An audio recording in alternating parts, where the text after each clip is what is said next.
Take number 3. I had to delete a few videos because my camera was bugging out. Let's hope this is going to be the last take. It's going to be purely off cuff. I'm probably not going to edit this video either. But I decided to make this video because with the age of technology, you know, there's a chance we can leave a few pieces behind.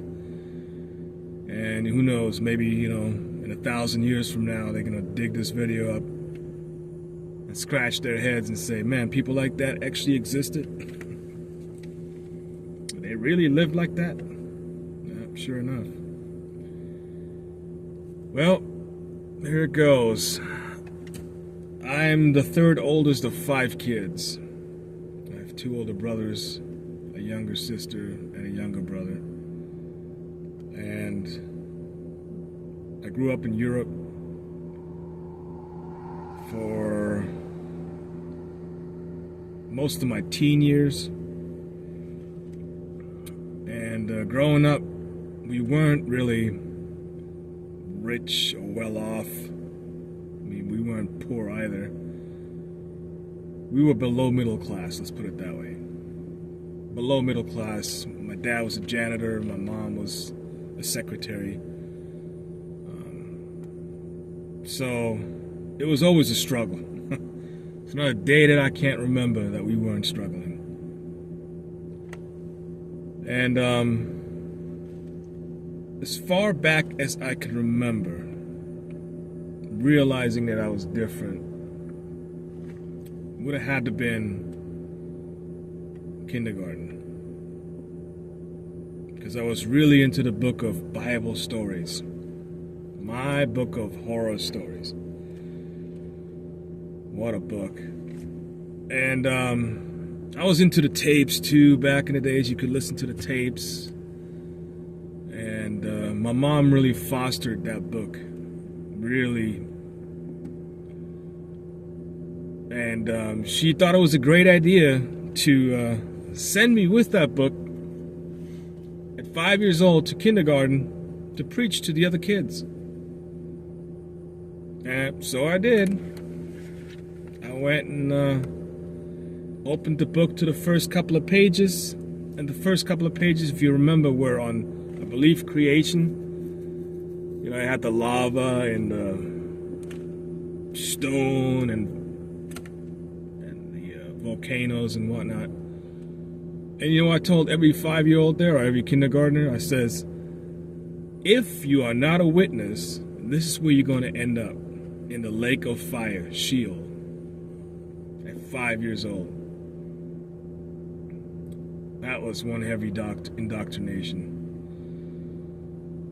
And the teacher decided to call my mom the next morning and question my mom on what kind of movies she was showing me at home, because I was so descriptive on where all these poor kindergartners were going to end up in because they weren't witnesses. And you know, nowadays they're going to deny that they ever taught something like that, but I'm living proof that they did. And that was the first time I really remember that, you know, I was different. And of course, you know, my mom was all proud. She chuckled it off like no big deal. She thought it was funny that she was questioning what kind of movies we were watching.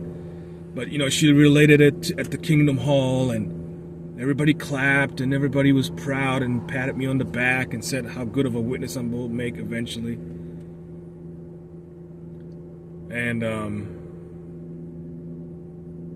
yeah. Terrible. Absolutely terrible. 5-year-old.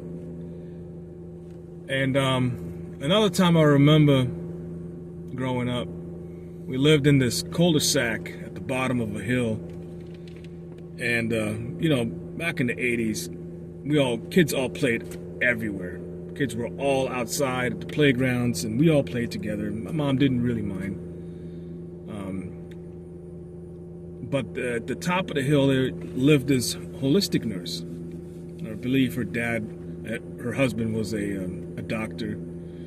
And, all of us kids played at the playground all the time. And then we walked back to his house and we, played with his toys, and it wasn't really a big deal. And I remember her giving me a bag of toy cars. Because growing up, we didn't have much. And, for damn sure, if we went to the store, that you better not be asking for anything, because the favorite answer would have been no. And so I was ecstatic. She says, take them home, you can share them with your brothers. And so I did. I took the bag home and I unloaded it in the front porch and I started playing with him, happy as can be. And my mom walks out. She's asking me, where'd you get these toys from? I said, oh, so-and-so up the hill gave me those toys. She said I could have them and, share them with my brothers.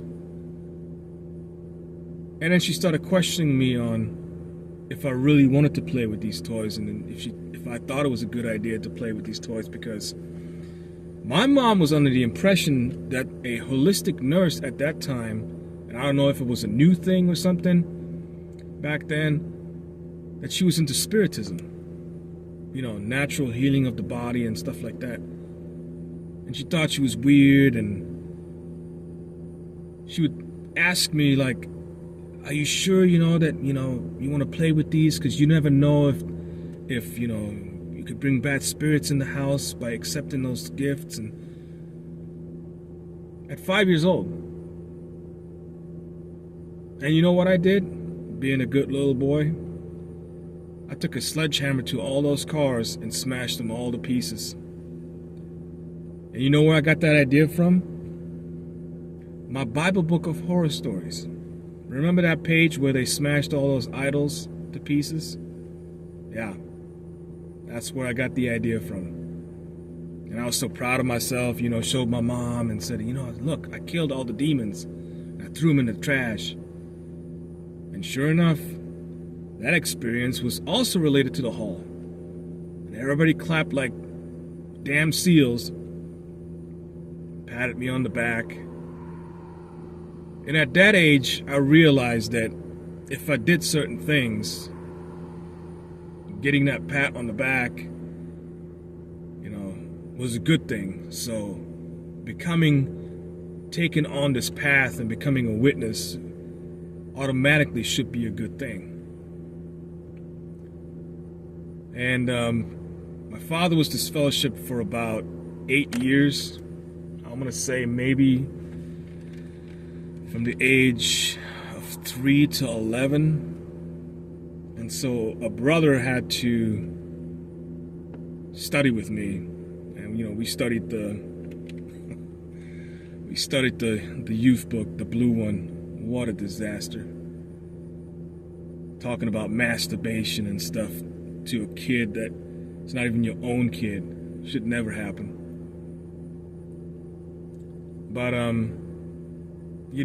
my mom was always the one holding the reins during the time my dad was disfellowshipped. And of course, if you got sons, you don't want to disappoint mom. You better get your butt to meetings. And if I'm going, you're going too. And everybody's going. And so we did. We were that family that was always there, out in service, and always at the meetings, book studies. And eventually my dad got reinstated.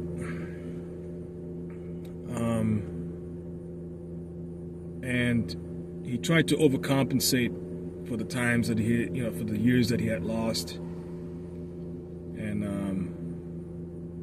being a strict father and a spiritual head and all this stuff, but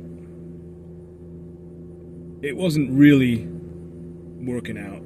My mom was still holding the reins. And growing up, we didn't have much.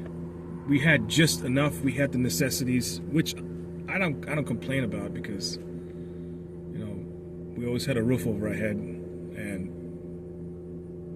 but we never had nice things. I mean, there's times I wish we'd have a nicer car. You know, there's times I wish we'd have had nicer things. But I remember my dad had to buy this old 1980 Volkswagen bus because, you know, we couldn't afford anything else, and there was 5 kids and you had to pile them all in there. And I can remember that tank was never full. It was never full. You know, I always question, like, why is it never full? And my mom would send me into the gas station with like $1.50, $2, right? $1.50, $2 back then. And it was never full. It was always like quarter tank, eighth of a tank. And, you know, that was the story of our lives. I mean, and as a kid growing up, I was kind of in this between a rock and a hard place, if you want to call it that. Because on one end, I wanted to be just like everybody else's kid, a normal kid, but I couldn't do that. I wanted to play soccer. I mean, who doesn't play soccer in Europe? And,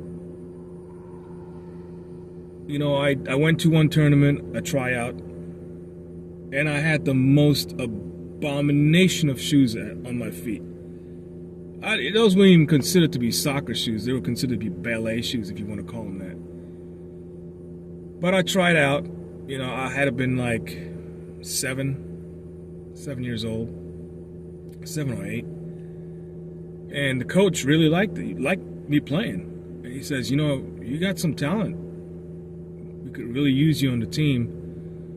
But we got to do something about those shoes. And you got to buy a jersey and all that stuff. And I said, well, we don't have much money. And the coach says, okay, well, let me talk to your mom, and we'll figure something out. And I was ecstatic, and came back home. I told my mom about it, and she says, absolutely not. Nope, not going to happen. Because tournaments will be held on the weekends. Practice is going to be during the week, and we got meetings to go to, and we got service on the weekends. You're not going to have enough time to do any of that stuff. So that put a big little seed in my brain of needing to escape. I didn't know yet what that was, but it would slowly manifest itself years down the road. And I had to find a way to keep myself occupied. Couldn't play soccer, but I had to do something. And so I remember getting my first bike. I think I was like 9 or 10. And I rode that thing all over the place.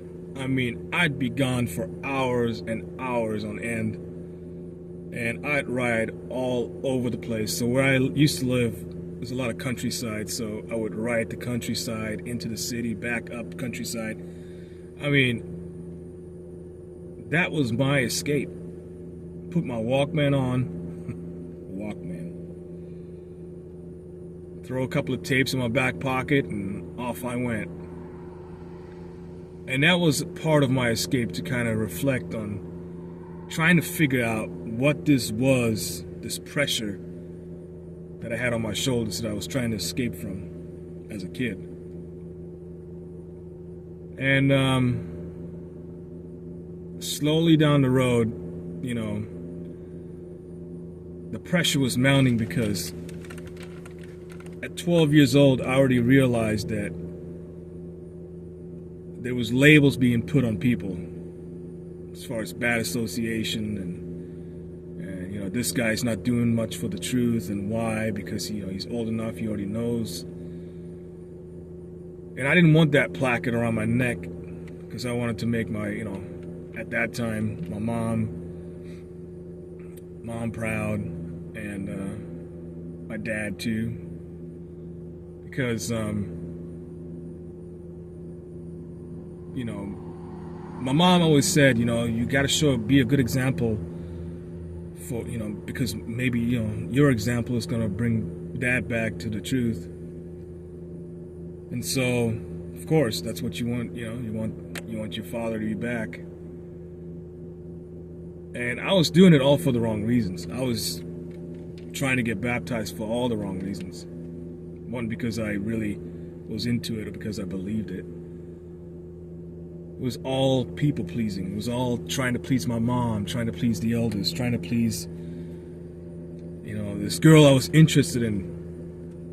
You know, there's no way in hell that her dad ever would have let me date his daughter, even though he had known me since I was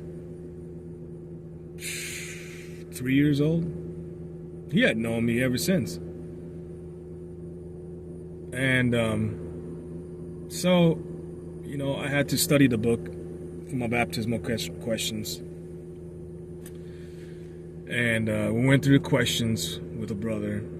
And at the end, they said, hey, we need to hold you back. I said, what do you mean hold me back? Yeah, we don't think you're ready yet. And, you know, let's do the next convention. I'm like, I answered all your questions right back to you because I read them off the page. What do you mean not ready? But anyways, so I waited as a good patient witness. But long behold, did I know the reason why they held me back was because there was 8 other witnesses getting baptized out of the same hall, and all within the same age range, give or take maybe a year or two. And I would have been number 9. That's the reason why. I mean, insanity. So we all got baptized at the same time. I got baptized at the tender age of 14. And, you know, they took a picture of us in front of the stage, and we were the talk of the town, and talk of the circuit. Everybody's like, man, this congregation is a really spiritual congregation down there. And, yeah, so I was 14, getting baptized for all the wrong reasons. And, you know, at some point, I did want to go to Bethel, and I did take it seriously. But I was always the kind of kid that would question everything. I mean, me and my dad would butt heads all the time, because my favorite word was why. Why? I was never really satisfied with any answer I was really given, because I would come up with another question of why. Well, that's just the way it is. It was never satisfactory to me. And so small things started compiling. You know, they started piling up. And I was always the one to look at how other people treated other people. And my question again would be, why the hell is this guy treating this person that way? Shouldn't we be all the same? You should be the same thinking. You should have all the same love for each other and all that stuff. And, you know, it slowly chipped away at me. And during that time, you know, I was a teenager, you know, 14 years old, 15. I really needed to figure out what that pressure was that was keeping me down, and why I was trying to escape that, what I was trying to escape from, because I always wanted to be by myself. You know, I really was like almost like a loner. I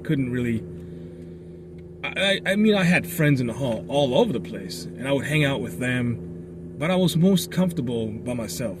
I was most happy by myself because I could think. I could just sit down and really think about life in general and why certain things function the way they do. And I couldn't do that in the environment that I was in. I couldn't just relax and get off that hamster wheel that we all were on. But that small little window, be on my bike or, learning a hobby by myself, gave me that little window to escape. And I taught myself how to play guitar. I actually started that when I was 12. And we didn't have enough money for lessons. But here we go again, right? I was limited to what I could do with that because couldn't listen to AC/DC, couldn't listen to Kiss, couldn't listen to any rock music that I really wanted to listen to because, it's the devil's music. So I got stuck with, R&B, blues. I couldn't listen to Jimi Hendrix, for crying out loud, because he was a drug addict, supposedly.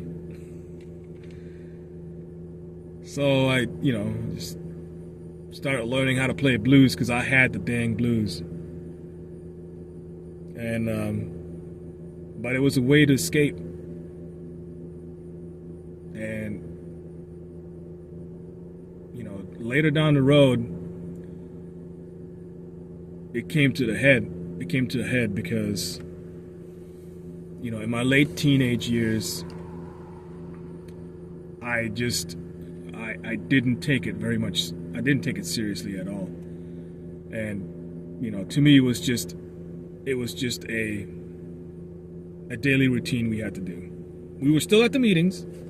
We were still active. I was still active. I was still holding up my hours, running the mics, doing little privileges here and there, going on quick builds and all that stuff. I was still doing all those things. But to me, it was just a routine. It was just like going and getting out and going to work or going to school. Gotta do it. And I can't speak much for my brothers, but I know for a fact that it seemed to be that way for them as well. And you didn't want to disappoint your parents. It wasn't because you really believed it. But I'm not going to get into really doctrinal things. That's a whole nother video in itself. I just probably going to make this a 3-part because and I'm going to label it as heavy indoctrination from a young age, and then my later teens, and going to be probably part 2, and then part 3 is going to be the final part. But to sum things up,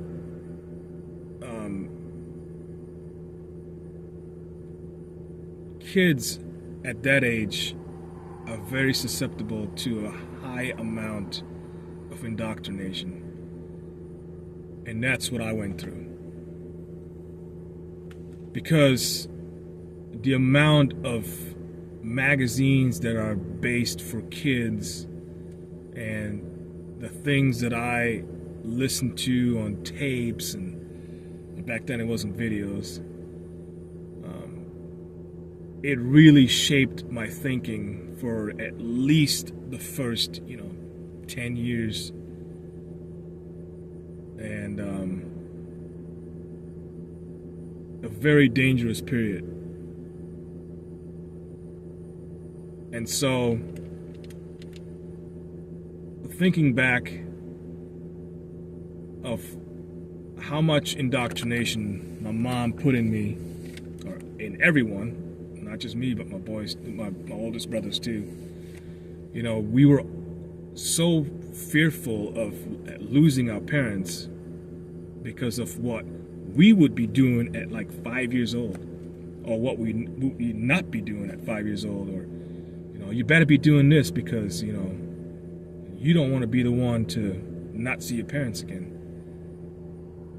And that's terrible. I have kids now myself, and I could never imagine putting that pressure on your young ones. So I think I'm going to leave it at that. My second part, again, we're going to go into my later teens, and we're probably going to go into a change of scenery because, like I said, I spent my early teens in Europe, and my later years are going to be in the United States. We decided to move back to the United States, and that's when things really kick off. What a culture shock. Things are really going to kick off. I eventually get married, and I think that next video is going to be a little longer because there's a lot to be said on that. A lot. And then the final part is going to be pretty fun. Very insightful for sure.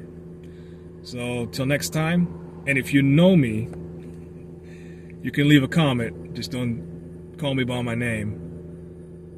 And also, if you know me and you're on this page, shame on you because you shouldn't be on this page, right? But I applaud you for doing your own research. Till next time.